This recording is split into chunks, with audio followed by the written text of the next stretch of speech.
Kaixo eta ongi etorriak gaurko saiora. Gaurkoan, bi gonbidatu izanen ditugu platoan. Lehenengoa, Yolanda Fonseca izanen da, bera 312 elkarteko lehendakaria da. Eta ondoren, Nafarroako ikastolen elkarteko zuzendari den Josu Reparatzere pasako da gure platotik. Hala ere, lehenago, has gaitezen betiko edukiekin. Ikusitzagun gaurko efemerideak. 1981 urriaren 27an, Katixa Agirre, arabar idazlea, EHUko irakaslea eta ikus-entzunezko komunikazioan doktorea jaio zen.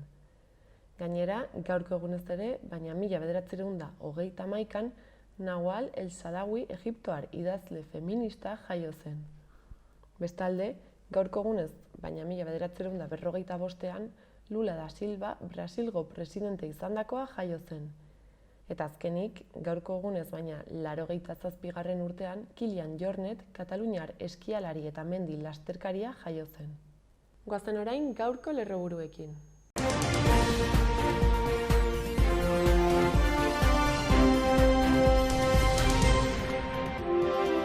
Arratsaldeon eta ongi etorri bertan berri albistegira gaur urriaren 27 asteazkena.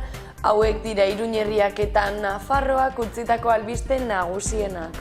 Zerbitzu publikoen defentsan los que están se quedan lelopean, ELA, Steilas eta SK sindikatuek interinuen elkartearekin batera elkartaratza egin dute parlamentua aintzinean. Nafarroko gobernuak eta EH Bildu 2022ko aurrekontuen aurreakordioa adostu dute. Nafarroak Francisco José Mangado arkitektoa aintzatetsi du arkitekturaren alorrean egindako jardunbideagatik.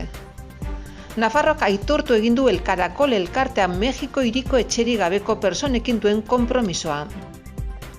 Foru komunitateak sendotu egin du Bimen duen presentzia Navarra Live Music markapean. Ziberjazarpena gelditzea zure esku dago Nafarroko gobernuaren kanpaina berria. Herri lanen departamentoa Berriozarko PA 34 zubia egokitzen hasi da 27.000 ibilgailutik gora ibiltzen baitira egunero. Iruñan jokatuko da 2022ko Euskal Herriko bertsolari txapelketa nagusiko finala.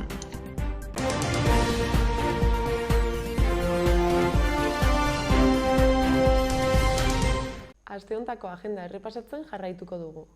Gaur, 5etan haurrentzako xake tailerra eginen dute Uharteko plazaldean.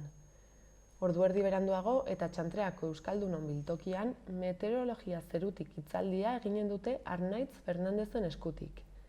Gainera, gaur ere baina arratsaldeko 7etan Nafarroako Antzerki Eskolan biziraute saiakera bertso saioa izanen da. Iruñeko bertsopaper lehiaketa irabazi zuen saioa Alkaizaren 3 pena mota lanean oinarritutako emanaldia izanen da. Eta sarrerak 5 euroko prezioa izanen du.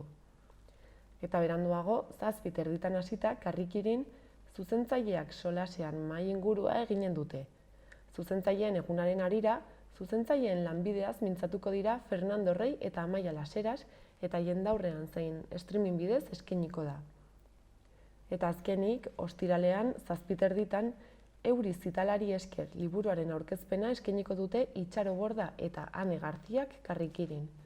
Liburu aurkezpena eta Amaia Ezpeldoi detektibeari buruzko solasaldia izanen da. Jarrai dezagun gaurko komunikabideen azalak aztertzen. Diario de Notiziasekin hasiko gara. Foru gobernuak aurrekontuen onarpena eta 3. urte baterako egonkortasuna bermatzen dituela dio titularrak. Bestalde, errealitate virtualeko betaurreko batzuek minbizia duten gaixoetan minaren sentsazioa murrizten dutela azpimarratzen du. Argazkian, Osasunak gaur goruntz doan Madril bat bisitatuko duela gogorarazten du. Gai aldatuz, alkate gehienek finantzazio eredu berria bidezkoagotzat jotzen dutela nabarmentzen du. Gainera, 19 urteko San Adriango atleta bat bizikletaz zebilela harrapatuta hil dela ere aipatzen du azalean. Horretaz gain, oposizioak mailaren Sanferminak luzatzeko ideia txapuzero bezala kalifikatu duela jasotzen du. Bestetik, etxebizitzak 2019tik 22ra gazteentzako alokatzeko laguntzak laukoiztu egingo dituela jakinarazten du egunkari honek. Baita Nafarroan emakumeengan eta adingabeen aurkako ziberjazarpena handitu egin dela ere. Bukatzeko, Nafarroak errugbi zelai bat eta beisbol zelai bat eraikiko dituela aipatzen du. Diario de Navarrara pasako gara. Tokiko finantzaketa berriak Iruñea zigortzen duela dio titularrak. Diru gutxiago jasoko duen bakarra baita. Argazkiaren bidez, auto berri baterako 6 hilabete behar izana nabarmentzen du. Horretaz gain, Konstituzio Auzitegiak udalaren gainbalioa baliorik gabe uzten duela jakinarazten du komunikabide honek. Eta Nafarroan dagoeneko Covideko Delta Plus kasu bat erregistratu dela ere jasotzen du azalean. Bestalde, ETEek pandemian nabarmen egin dutela lan aipatzen du. Eta amaitzeko, kiroletan, batetik osasuna sorpresa bila dabilela iragartzen du. Eta bestetik, Nafarroako atletismoaren promesa bat auto batek harrapatu dutela jasotzen du. Gararekin jarraituko dugu. Titularrak dioenez, 0,15ak bakarrik bereizten du EAEko aurrekontu handiena eta egungoa. Argazkiaren bidez, Alburanek kolpea justifikatu eta Sudanen protestak zapaldu dituela jakinarazten du. Bestalde, Nafarroako kontuetan akordio globalerako urrats berria eman izana jasotzen du azalean. Gainera, Zapaterok bultzatzaile eta buruzagi abertzaleen lana nabarmendu duela ere aipatzen du. Horretaz gain, Arabako fiskaltzak delituen gehikuntza gaitzetsi egin duela nabarmentzen du, eta azkenik, bertsolari txapelketa nagusia 2022an egingo dela azpimarratzen du. Berriaren txanda da orain. Titularra Eusko Jaurlaritzak 2022ko aurrekontuetan inbertsioak 150 handituko dituela da. Argazkia Altsasu antzezlanari eskaintzen dio. Horretaz gain, Euskal Eskola Publikoaz harro topaguneak, eskola segregazioa eta inklusio falta salatu dituela jasotzen du azal honek. Bestalde, Nafarroako gobernuak eta Euskal Herria Bilduk aurrekontuen ituna bideratu dutela ere jakinarazten du. Gai aldatuz, Miarritzen eskuin muturrari planto egin diotela aipatzen du. Eta amaitzeko, bertsolari txapelketa nagusiko finala 2022an Iruñean jokatuko dutela azpimarratzen du. Eta Euskal Herria Irratiarekin bukatuko dugu. Albiste nagusia, Iruin kokoak koko saldoa handitzeko deialdia egin duela da. Bestalde, Atortxurroken oholtzara 17 musika talde joanen direla ere jakinarazten du komunikabide honek. Eta azkenik, Izai Bujandaren deklarazioak nabarmentzen ditu. Esanez, sektore publikoko behin-behinekotasunarekin amaitzeko aste erabakikorrak direla.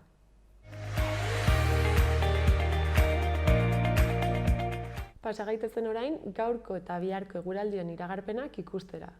Gaur eguzkitsu egongo da eta tenperatura maksimoak 20-22 gradu ingurukoak izango dira. Eguna lainoguneekin hasiko dugu barnealdeko bailaretan eta kostaldetik hurbil lanbroa, baina laster jasoko du eta oskarbi ikusiko da zerua. Hegoaldeko haizea ibiliko da, baina ez du indar handirik izango eta arratsaldean brisa sartuko da kostaldean. Egunsentia hotza izango da, baina eguerdi partean aurreko egunetan baino giro goxoagoa izango dugu.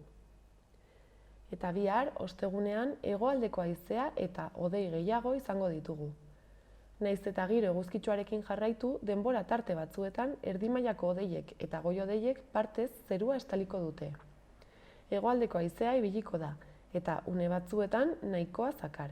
Horregatik, tenperatura maksimoak igo egingo dira Kantauri isurialdean. Aldiz, hegoaldean, tenperatura maksimoak apur bat jaitsi egingo dira eta haizeak tarteka enbarazu egingo du.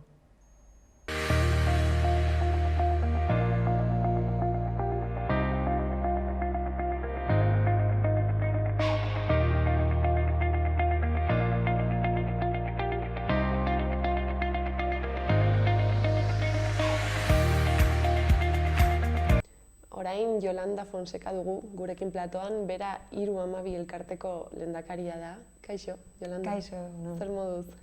Ongi, izan beharko, bai. Bueno, lehenik eta behin agian, has gaitezke ez, pixkat azaltzen zer den 312 elkartea. Bai, 312 elkartea sortu zen 2013an, eta sortu zen 3 objektiboarekin, ez? Familiak elkartu, eta leku bat edo,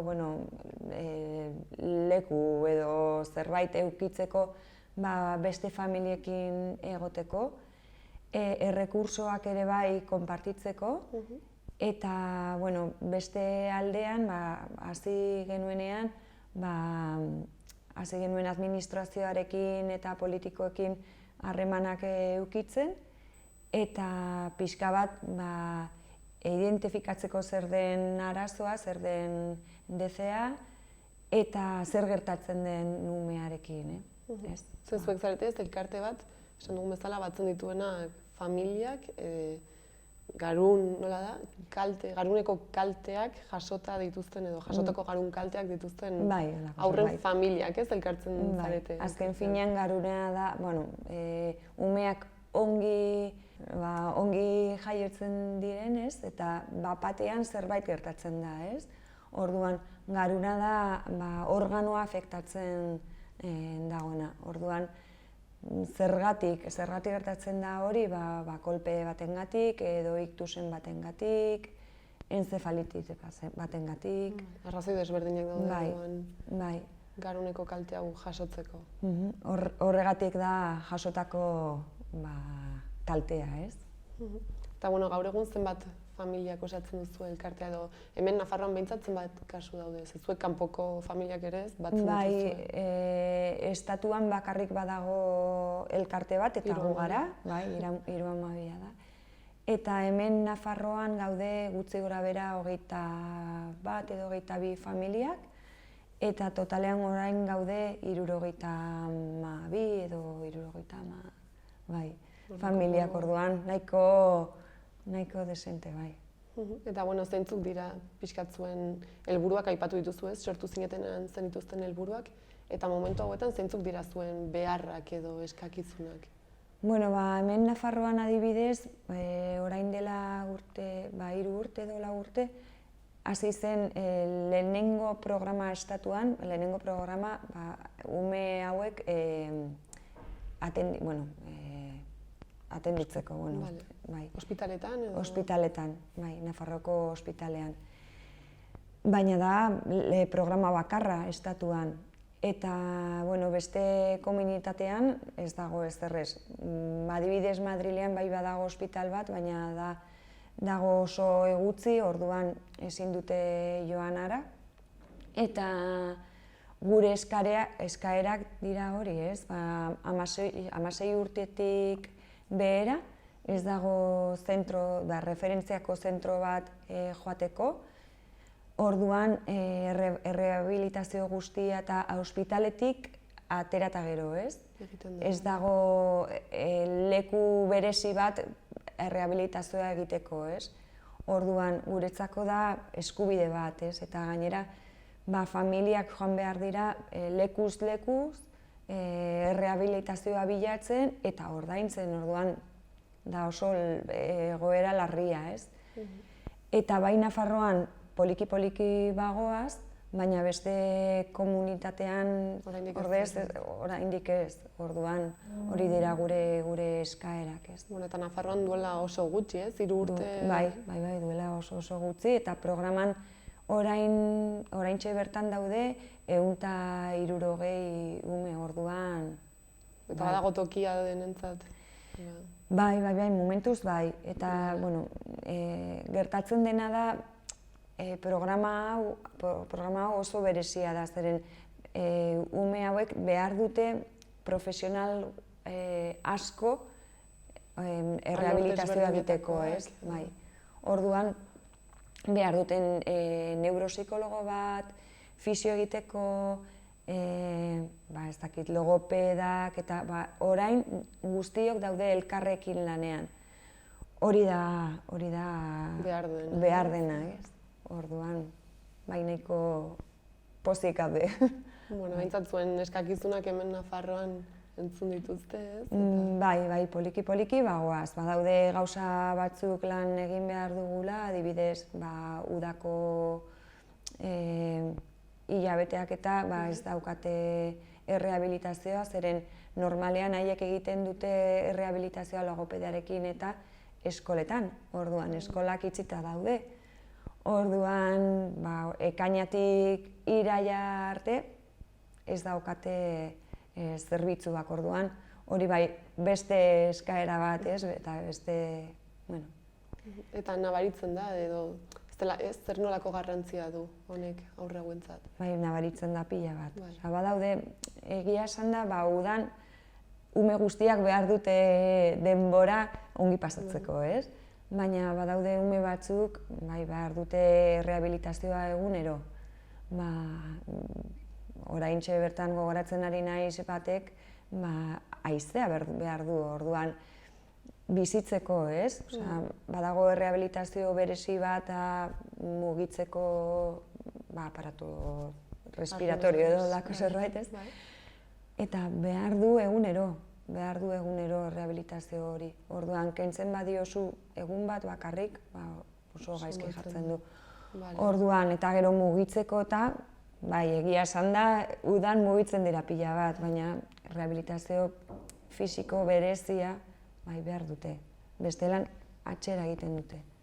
Eta, haur hauek bakoitzak bere berezitasunak ditu, ala badaude agian ez, sintoma edo gauza batzuk guztiz, bakoitzak... Erabat desberdinak da, ez? Erabat desberdinak. Adibidez, eduki aldute arazo kognitiboak, lenguaieko arazoak, komunikatzeko arazoak, edo mugitzeko arazoak, edo ikusteko arazoak ere, zeren garuna kontrolatzen du begiak ez, ikusmenak, eta ez.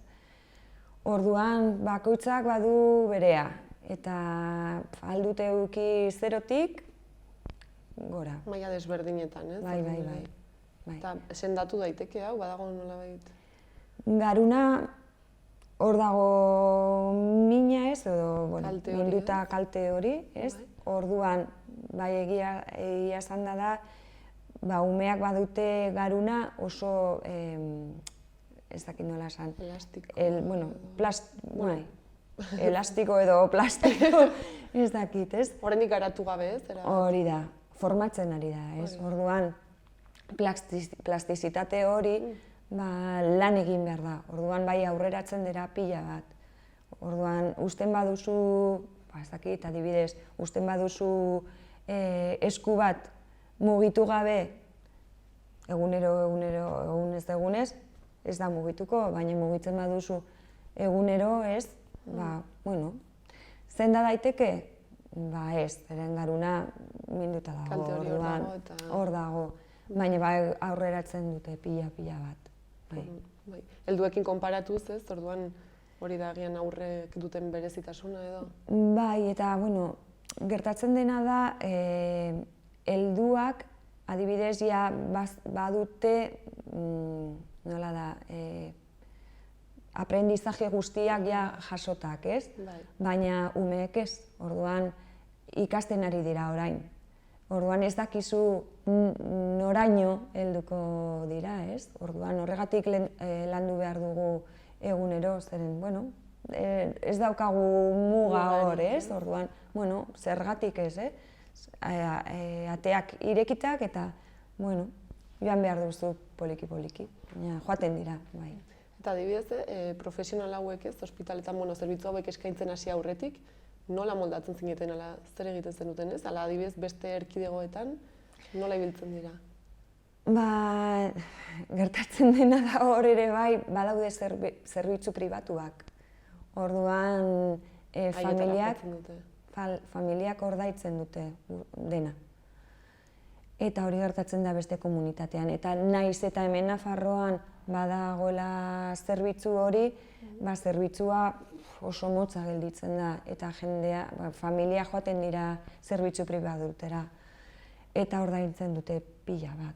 Eta horregatik beti guk esaten dugu eskubide bat dela, ez? Eta zergatik pertsona bat ordaindu aldutena joan alda, ez? Eta beste batez, ez? Orduan, horregatik borrokatzen ari gara, eskubide hori lortzeko, ez? Baliabide gutxiko pertsonek azkenan ez dute horregatik. Realitate ez oso gogorrak biziko dira ere guztien inguruan. Oso gogorrak, eta zu egoten bazara ama edo aita beti nahi duzu gauza onena zure umeentzako, ez. Orduan, bueno, zuek elkartetik zer da egiten duzuena, ez? Azken finean batu dituzue estatuko familia guztiak ez dakit, baina asko. Bai, bueno, gu pixka bat arraro gara zeren elkarte oso txikia gara, baina, bueno, gero eta familia gehiago gaude. Ez daukagu sede berez, ez daukagu leku fisiko bat, ez? Baina, bueno, bai, sarrigunenen uzten digute leku bat elkartzeko, eta baina ez daukagu sede, ez? Edo, bueno, lekuren bat. Bueno, batez ere egiten dugu sentsibilizazio lanak, bai, eta gero ere bai, egiten ditugu bilerak familiekin, eta lan hori familiekin egiten dugu pila bat, txarla pila bat, badugu trabajadora sozial bat eta lan egiten du bera haiekin ere bai, eta batez ere hori lehenengo lana hori gertatzen denean hori ez, iktus bat edo traumatismo enzefaliko bat edo holako zerbait, hor daukate leku bat joateko eta hor gaude entzuteko jendeari, eta batez ere hori egiten dugu hori sentsibilizako aktibitateak edo, eta elkartzeko jendea, eta gero ere bai administrazioarekin harremanak eduki, eta pixka bat hor. Saiatzen. Eta zuen arteko harreman horrek asko laguntzen zaituzte, elkartu izanak edo ez? Agian bapatean orain familia batek informazioa bilatzea eta zuen elkartea agertzea. Bai, gehiena da hori zara sentitzen zu bakarrik, ez? Hori ni gogoratzen dut nik adibidez, hasi ginen informazioa bilatzen eta elkartzeak bilatzen eta ez zegoen ezerrez. Orduan, geunden oso bakarrik eta galdutak, bai, galdutak. Orduan, lan hori behintzat nik uste dut egiten ari garela eta, familiak nik uste dut pozik gaude, pozik. Alde neurrian edo. Bai. Behintzat ez. Eta pixkat guztionen harira atzo ospatu zen, ez, nazioarteko eguna, garun kaltearen ez, nazioarteko eguna, eta pixkat ere baliatu zenuten horretarako ikusgarritasuna emateko. Bai. Hori eta nahi genuen, hori jendea, orain nik uste dut jendea badakite zer den, ez? Geroz eta gehiago ezagutzen da. Bai. Zeren lehen beti pentsatzen zuen bakarrik helduen arazoa zen, ez? Baina ez. Umeak ere bai iktus bat eduki aldute, traumatismo bat ere bai eduki aldute ere bai. Orduan, gero eta gehiago badakite, eta guretzako hori oso importantea da, jakiteko, ezagutzeko, eta lantzeko ere bai. Orduan, horregatik izan zen atzo egun importante kaleratzeko eta berriro, ez? Eta mesprezatzeko zer gertatzen ari da, zer gertatzen den. Zuen errealitatea erakusteko, ez? Gainera askotan ez dakit agian pentsatzen dugu, garun kalteak jaiotzetikoak izaten direla, ez? Claro, bai. Baina ez, garuneko jasotako, hitza esaten du, ez? Jasota. Jasota, bai. Orduan gertatzen da jaio eta gero. Orduan ez, zerbait gertatzen da, eta bai. azkenean da pixka. Bai, batzutan gertatzen da jaio momentuan, bai, baina beste batzutan adibidez 10 urtekin edo 9 urtekin. Zure bizitza aldatzen da bapatean eta oso Bai familiena eta bai aurren. Bai, guztientzako. Eta zeintzuk dira arrazoi nagusiak aipatu duzu, iktusa izan daiteke edo? Iktusa, traumatismoak ere bai, encefalitis, meningitisak, holakoa, bai. Epilepsia mota tipo bat edo, desberdina, bai. Azkenean? Gertatzen da bapatean, edo, ni beti esaten dut, ez da idala gustatzen esatea, edo beldurra sartzea ez, baina bizitza horrela da ez, eta bai, gerta daiteke. Orduan horregatik, informazioa eta rehabilitazio eta gauza guztiak eduki behar dugu. Helduak... Helduak duten bezala, ez? Hori da. Bai, arraroa da, ez, pixkat aurrak alboratu izana agian. Bai. Eta kasu gutxiago ematen direlako, ala... Bai, hori bai, alde batetik bai, egia da hori, baina beste aldetik da lehen ume hauek hiltzen zuten. Zeren ez egoen, gu beti esaten dugu osasuneko exitoa dela, zeren lehen ez egoen UCIs pediatrikoak, ez egoen ezer. Orduan ume hauek entzefalitis batekin edo iktus batekin hiltzen ziren, baina orain ez. Orain bizitza aurreratzen dute, jarraitzen dute bizitzen, baina sekuela batzuekin. Eta sekuela hauek landu behar dira, lagundu behar zaie, ez? Eta, momentu honetan ez dakit, 312 elkartetik, ez, baduzuen, atzoko eguna garrantzitsua izan zen, eta ez dakit, orain baduzuen beste jardueraren bat, edo agian ez norbaitek interesa izango balu, edo laguntzeko moduren bat ere dagoen. Ez dizutu barkatu. Bai, lasai. Ez norbaitek informazioa bilatu nahiko balu, azken elkarteari buruz.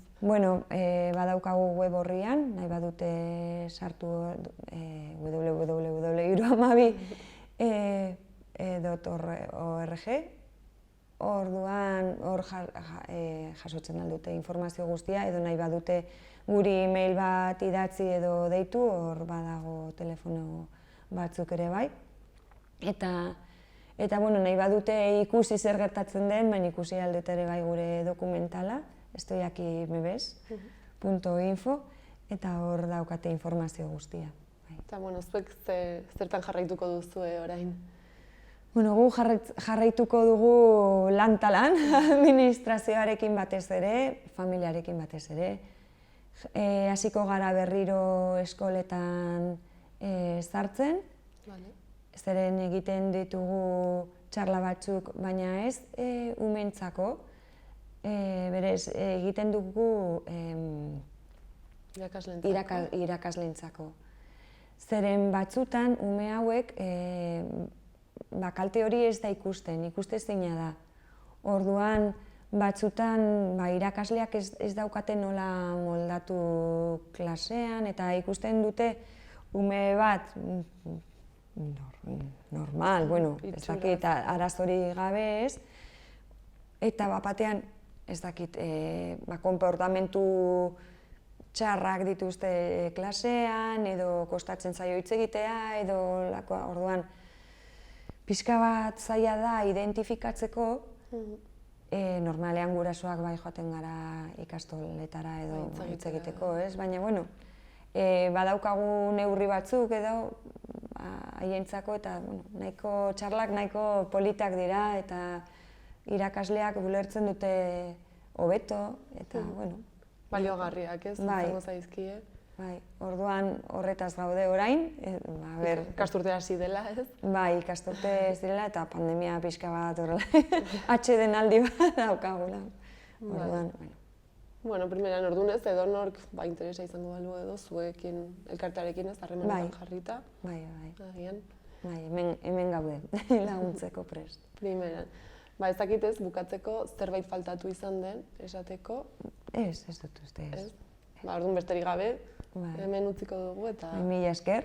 Bai, zuri, Yolanda. Mila esker. Eta beste bat arte. Bale, mila esker.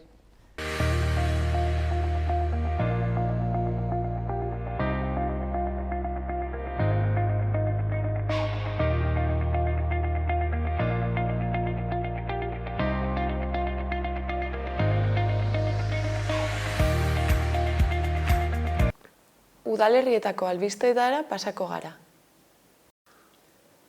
Burlatan, euskaraz zerotik ikasten hasteko ikastaro bat eginen dute azaroaren 2tik abenduaren 21-era. Astearteetan 6:30 8:00 Gaztelekun.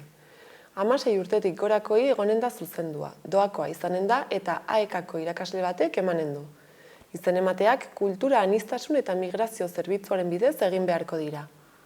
Bestalde, administrazio elektronikoak erabiltzen ikasteko tailerra ere eskainiko dute azaroaren 3 eta 5 arratsaldeko 7 zortzitara.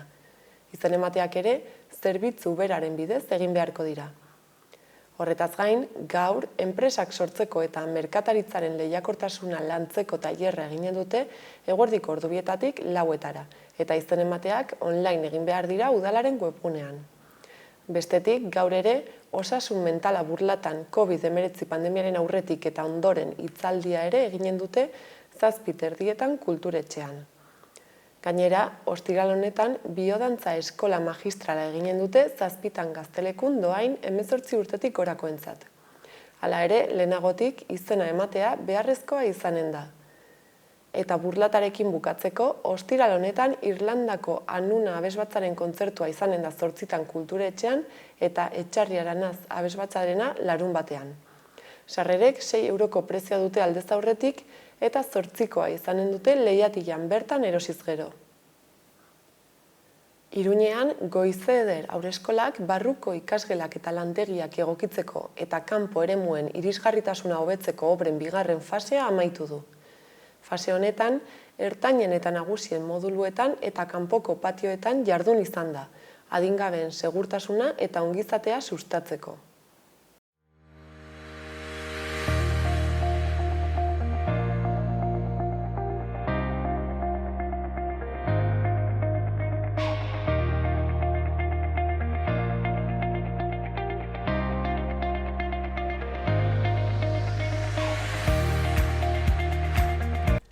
Orain, Nafarroako ikastolen elkarteko zuzendaria den Josu Reparaz dugu gurekin platoan. Kaixo, Josu? Kaixo, zer moduz? Ongi, zazu? Oso ongi ere. Ja, pasazaigu Nafarroa inotzeko hori? Hori, pasatu da, zailtasun gutxirekin, izan zelako improvisazio ariketa izugarri bat azkeneko 15 egunetan, eta, valorazio oso positiboa egiten dugu, jende asko hurbildu zelako, eguna izan zelako benetan lasaia, jendeak gustora hartu zuen parte zeuden ekintzetan, eta egia da ikastolak eskerron mezu hori adierazi diola gizarteari emandako erantzun positiboagatik. Orduan azken, lan guztia eta gero, behintzat valorazio positiboarekin. Hori da, bai, izan dira 2 urte oso gogorrak Lizarra ikastolarentzat, eta hori da nik uste dut balioan jarri izan duguna, gaitasun izan duen Lizarra ikastolak kasu honetan malgutasunez erantzuteko iritsi diren uneko egoerei eta beharrei. Orduan orain ez, pixkat horretatik deskantsatzeko momentua da, baina hala ere jarraitzen duzue bestelako jarduerekin eta beste gauzekin. Bai, egia da ikastoletako bizitzak ez duela etenik eta hori, erronka ezberdinei aurre egiten diogu, eta da normalean gauza bat bukatu, beste batekin hasi, beste batzuetan da gauza bat eta beste bat batera, eta hola da bai. Gaurkoan etorri zara ez, konkretuki hitz egitera, bihar San Fermin ikastolan estrenatuko duzuen dokumentalaz. Hori da, bihar estrenatzen dugu San Fermin ikastolan dokumental bat. Dokumental hau da igaz egindako dokumental baten nolabiteko bigarren zatia, ez genuke esango jarraipena dela ezberdina delako, baina bai atzean duen asmoa da ikastolek 56 urtetako ibilbide honetan zehar garatu dituzten proiektuen, metodologien, esperientzien berri ematea eta guk ere ikastolen elkartean biltzea. Ikusten ari ginen ikastolen fenomeno soziala, hezkuntza fenomeno hori ikertzen hasia dagoela baita ere unibertsitateko zenbait adituren artean. Eta ikusten genuen bagenuela nolabait gure barruko testigantza, informazio horien beharra. Ikusten ari ginen nola azkeneko urteetan ikastolako sorreran parte oso aktibo hartu zuten pertsonak ari ziren desagertzen eta nola beraiekin zihoazen askotan bizi izandako esperientziak eta bar. Eta orduan ikusten genuen hori importantea zela gure historian dokumentazio hori guztia gordetzea. Gaur bihar aurkezten dugun dokumental hau dago oinarrituago ikastolen esperientzia pedagogikoetan, beraien metodologietan eta nola modu erabat esango genuke ezakitez intuitiboan egindako esperientzia horiek oraindik gaur egun erabat garrantzitsuak diren hezkuntzaren munduan eta oraindik gaur Europatik datozen zenbait informek eta zenbait txostenek aholkatzen duten 21. mendeko hezkuntza hori ikastolek hasieratik oso modu intuitiboan joan ziren garatzen. Izenburua, uste dut, izan daitekeela adierazgarria, izenburua da izan, ezagutu, egin eta elkarrekin bizi. Dokumental guztia horren 4 zutabetan antolatuta dago. Eta hauek dira hain zuzen ere Delors izeneko informeak planteatzen dituen 21. mendeko ikaslearen konpetentziak. Eta ibilbide honetan lortu ditugu Nafarroako 15 ikastoletako partaideen esperientziak, hausnarketak eta nolabait testigantzak. Eta hoiekin sortu dugu dokumentala 4 zutabe hauen arabera antolatuta. Aipatzekoa zen, jende askok ez daki izenburu honen zergatia. Eta, beti komentatu izan dugu, adibidez, elkarrekin bizi kontzeptu hori oso garrantzitsua da, gero eta gehiago ari gara baita ere hezkuntza plangintzetan ikusten, elkarbizitza planak eta bar. Horren ikustu dut, testigantza hauetan oso deigarria da, nola hasieratik ikastolako sortzaileak haiek hautsi zituzten ordurarteko hezkuntza parametroak. Ordurarte ohikoa zen, adibidez, neskak eta mutilak eskola desberdinetan egotea. Eta hori bakarrik, baizik eta beraien kurrikulumak ere ezberdinak ziren. Emakumeak hezitzen ziren, gutxi gora bera etxeko lanetan aritzeko.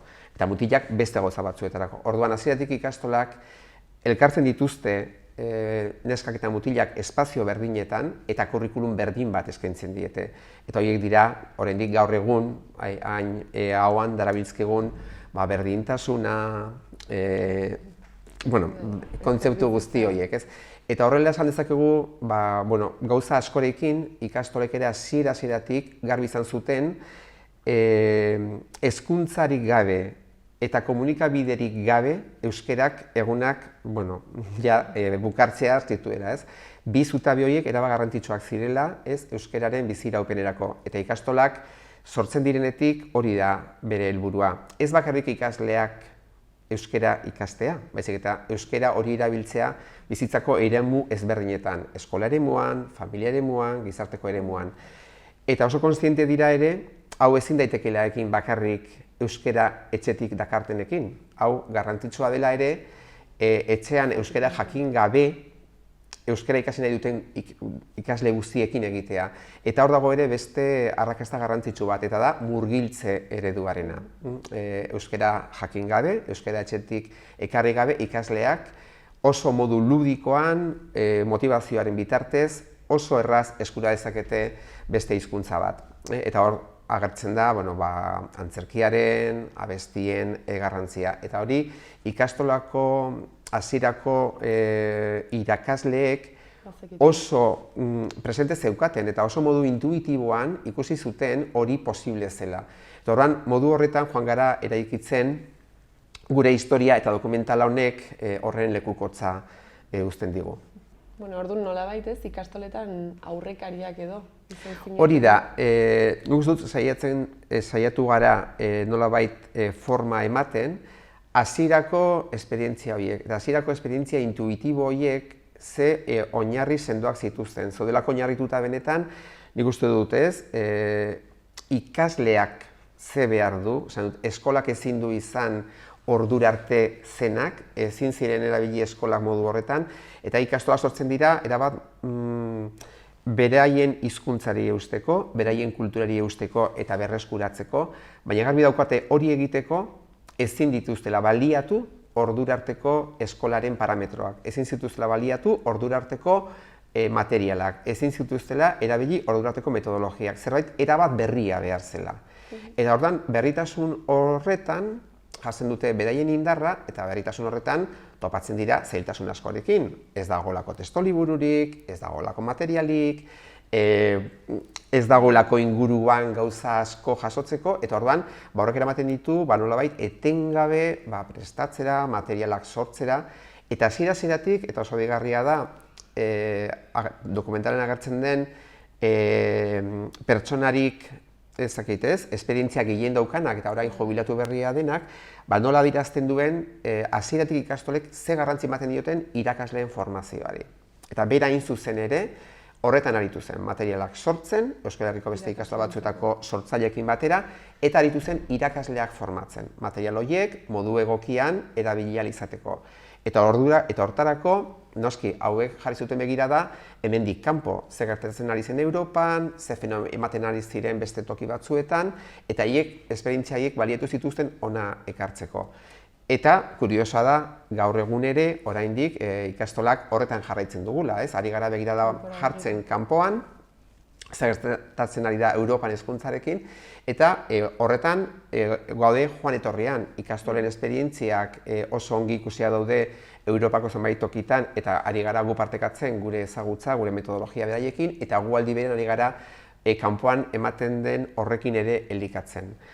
Horrean nik uste dut dokumental honek hori ez, nik uste dut oinarrian dokan mezua dela hori ez, ikastolak direla herritik sortu diren proiektu bat, herriarentzat ari direnak lanean, eta horretan ez, inkonformismo horretan saiatu dira beti aurrera begira jartzen, saiatu dira beti beste esperientzia batzuk izan ditzaketen alderdionak ikusten eta ekartzen, saiatu dira beti positiboak izaten eta ikasle ardian jartzen, eta nik uste dut maitasuna dela benetan dokumentalean agertzen diren pertsona hauek adierazten duten. Nolabait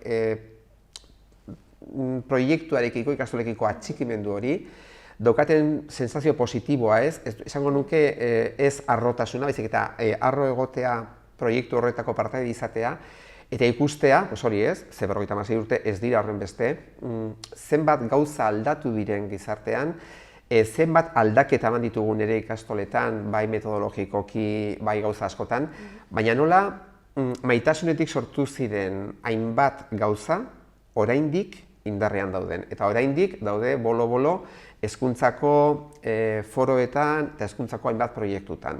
Eta nik uste dut horrek ematen diola dokumentalari benetan balio erantzi bat. Eta diozunagatik ere ez, sentsazioa da agian pixkat pertsona horiek konbentzeko ere balio duela dokumental honek. Hori da, egia da dokumentalean pertsona gazte asko agertzen direla, dokumentalak hori dauka, agertzen dira hasierako pertsonak eta niretzako miresgarria da egin zuten lana baldintzarik zailenetan, baina hori da, jarri zioten pasioarekin, ilusioarekin, pazientziarekin lortu zituzten hainbat gauza.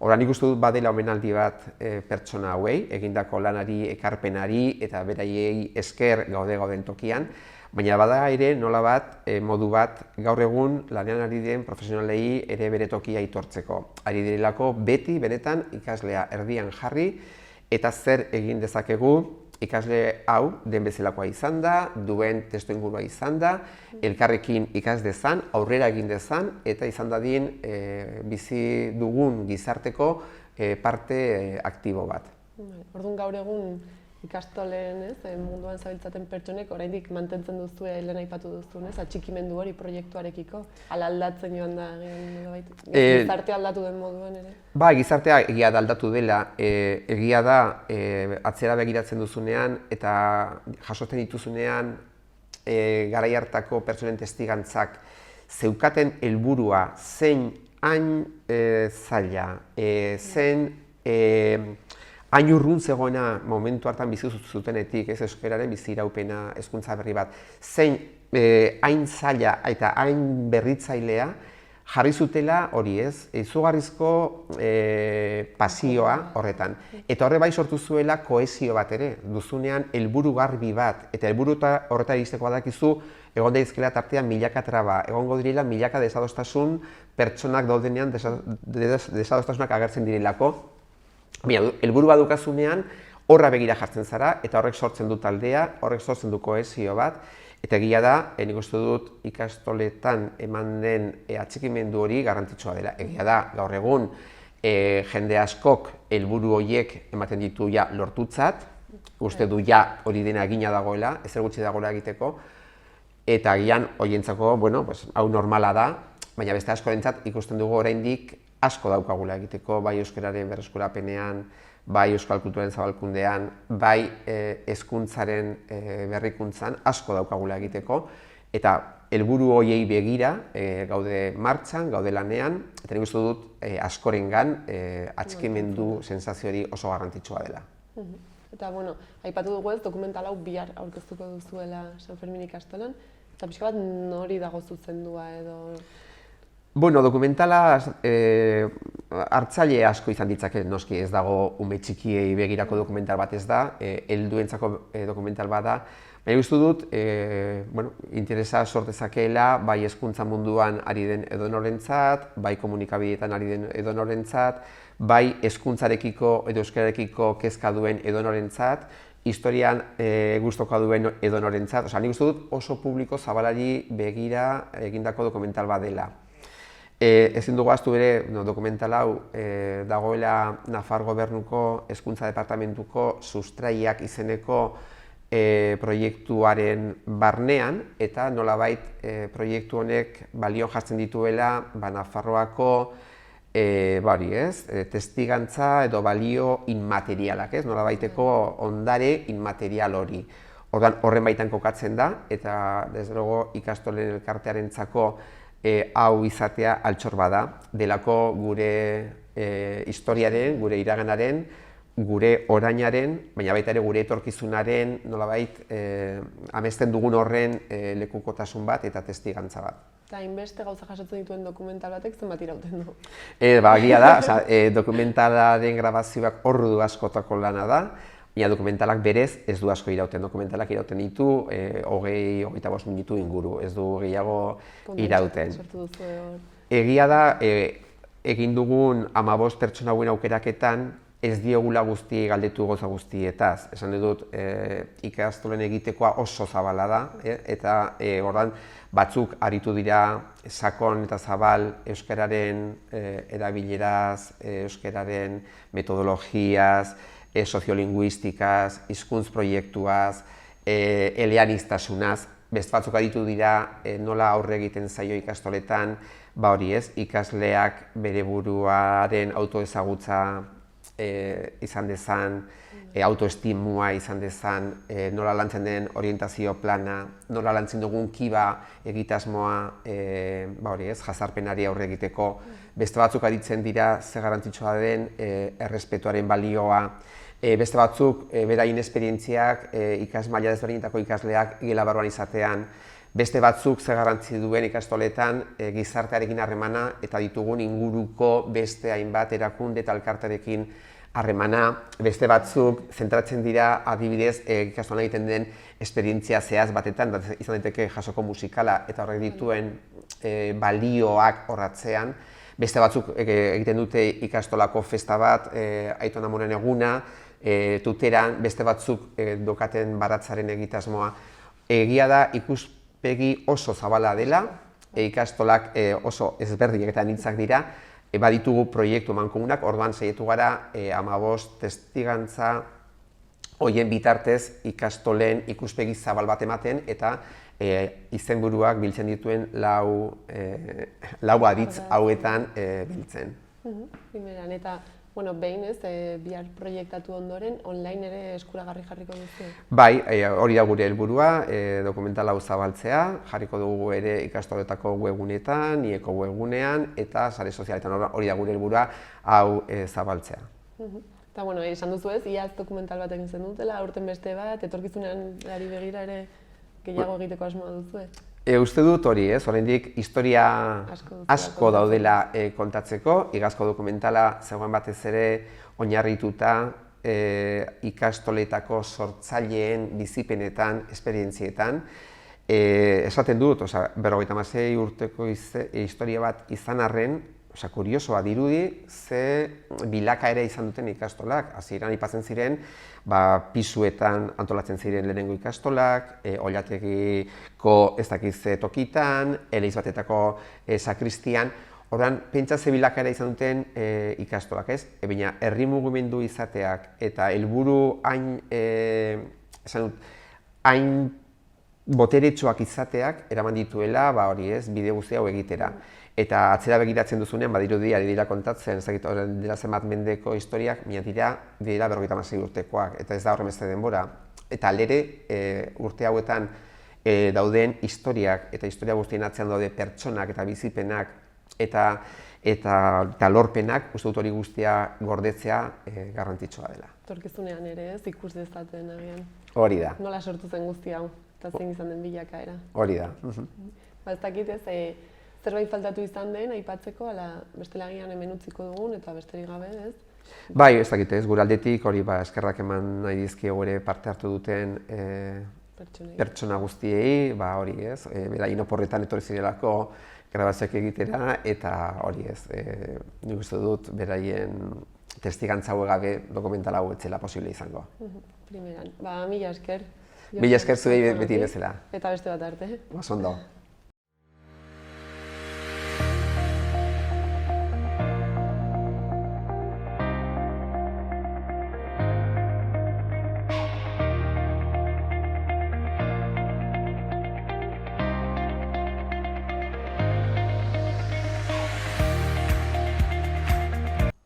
Beno, gaurkoz hau izan da guztia.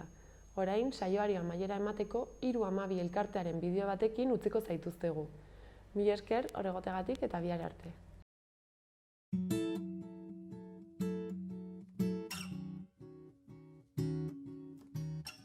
Bueno, ni daukadan umetxo bat DCArekin, ospitaletik atera eta gero, hasi ginen rekorrido bat oso deserosoa zeren ez zegoen ezer rehabilitazio berezia berarentzat, zin genuen aurkitu edo zein tratamentu ordaindu gabe. Pentsatu genuen elkarte bat sortzea familiei laguntzeko, ez?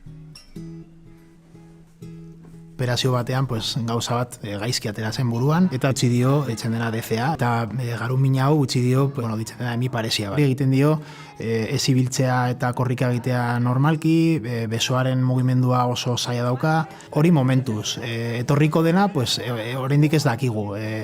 Hori da ez dena ikusten, ez dakigu. Orduan, pizkanaka joango gara berarekin ikasten.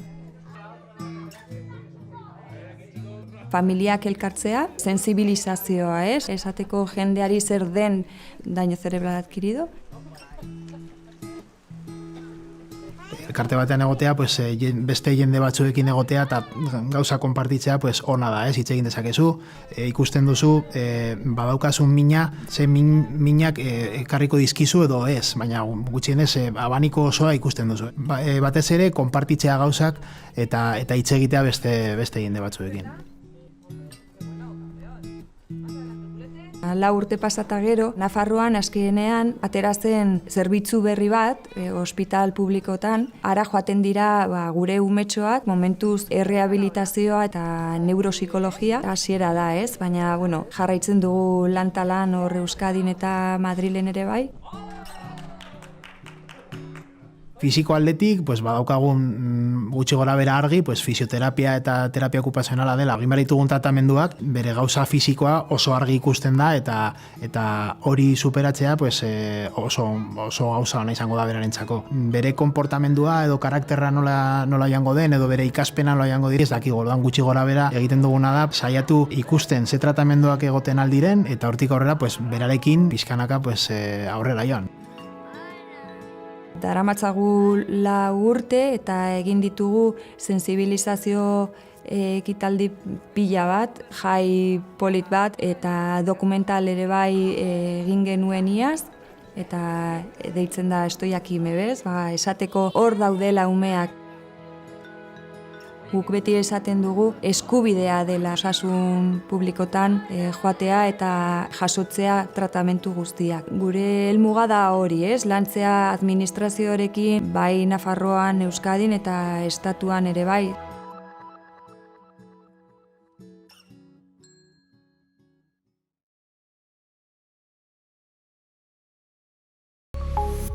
Gobierno de Navarra. Nafarroako gobernua.